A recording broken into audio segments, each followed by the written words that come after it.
আমরা আশা করি যে এই জুলাই মাসের মধ্যেই 5ই আগস্টের আগেই জুলাই সনদ হয়ে যাবে। কিন্তু সংস্কার কমিশনের যে গতি, সেই গতি নিয়ে আমরা মোটেও সন্তুষ্ট হতে পারিনি। জুলাই সনদ ঘোষণার আগেই নির্বাচনের তারিখ ঘোষণা হয়ে যায়, তাহলে আসলে সংস্কার প্রক্রিয়া ব্যাহত হবে বলে আমরা মনে করি। যে বিষয়গুলো বোঝাতে পারিনি অবিরত, তো সেটাকে আজকে বোঝাতে পারবো মনে হয় না। একটি কারণও নাই ডিসেম্বরের পরে নির্বাচন। এক দলের যখন দাবি সংস্কার আর বিচারের, তখন আরেক দল চায় দ্রুত নির্বাচন। এতদিনে পাল্টাপাল্টি দাবির বক্তব্যে রাজনীতির মাঠে হলেও এবার নাকি তা সরাসরি হয়েছে প্রধান উপদেষ্টার সামনেই। সংস্কার নিয়ে আর বেশি কথা বলবো না, বললে রিয়াজ ভাই কষ্ট পাবে। তো শোনা যাচ্ছে বিএনপির স্থায়ী কমিটির সদস্য সালাউদ্দিন আহমেদ ও জাতীয় নাগরিক পার্টির আহ্বায়ক নাহিদ ইসলামের মধ্যে বৈঠকে তর্কাতর্কির ঘটনা ঘটেছে। প্রধান উপদেষ্টার সামনেই নির্বাচনের রোডম্যাপ বা সময় নিয়ে তাদের মধ্যে বৈঠকে এ তর্ক হয়েছে বলে বৈঠক সূত্র জানিয়েছে।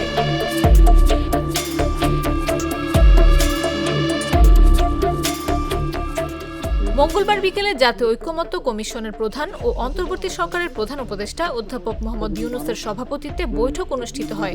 এর আগে সোমবার এই আলোচনা শুরু হয়।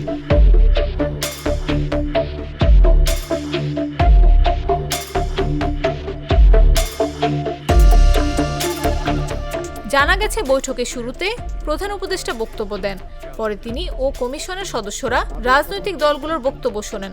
তখন বিএনপির পক্ষ থেকে কথা বলেন দলটির স্থায়ী কমিটির সদস্য সালাউদ্দিন আহমেদ। তিনি 31 ডিসেম্বরের পরে জাতীয় নির্বাচন হওয়ার সুযোগ নেই বলে জানান। সালাউদ্দিন বলেন, বিএনপি নির্বাচন অনুষ্ঠিত করার বিষয়ে 31 ডিসেম্বরের একদিন পরেও সময় দিতে রাজি নয়।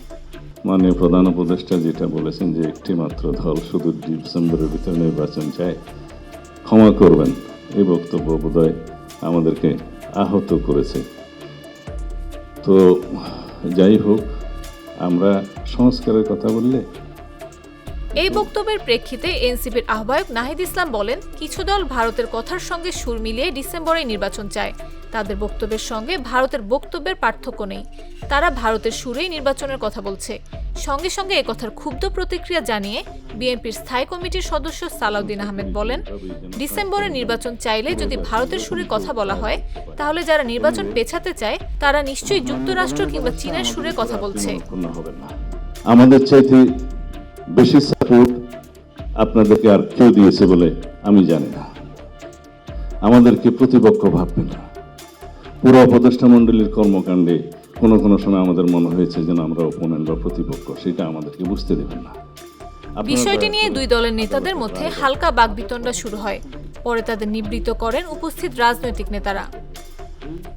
নাফিস আব্দুল্লাহ, জাগো নিউজ।